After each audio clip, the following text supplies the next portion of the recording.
30 days content creation चॅनलमध्ये दिवस दुसरा. नमस्कार, माझं नाव आहे अर्जुन आणि मी आहे स्टार्टअप फाउंडर.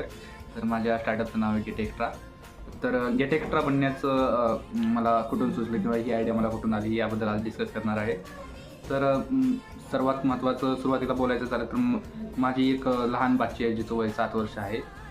तिला जेव्हा कधी तिचा अभ्यास संपतो किंवा शाळेतून ती जेव्हा घरी येते आणि फ्री असते तेव्हा ती एंटरटेनसाठी तिच्या आईचा किंवा पप्पाचा किंवा माझा मोबाईल मागत असते. तर मला असं वाटलं की हे वारंवार होत चाललं आणि ती काही एंटरटेन बघत असताना तिला काही अडल्ट कंटेंट द्यायचा, त्यामुळे मला हे खूपच चुकीचं वाटलं.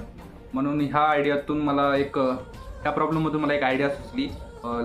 हा प्रॉब्लेम प्रत्येक पॅरेंटच्या घरात आहे. मुलांना एंटरटेनसाठी मोबाईल लागतोच, पण त्यांच्यासाठी चांगले ॲप कट आहेत. म्हणून ह्या प्रॉब्लेममधून मला वाटलं मुलांसाठी काहीतरी बनवलं पाहिजे, म्हणून मी गेट एक्स्ट्रा बनवलं. तर नेक्स्ट व्हिडिओमध्ये मी तुम्हाला सांगेल गेट एक्स्ट्रामध्ये काय आहे आणि त्याचा ॲक्सेस तुम्हाला कसा मिळू शकतो त्याबद्दल आपण डिस्कस करू. त्यासाठी जर तुम्ही पहिल्यांदाच माझा व्हिडिओ पाहत असाल तर मला फॉलो आणि सपोर्ट नक्की करा.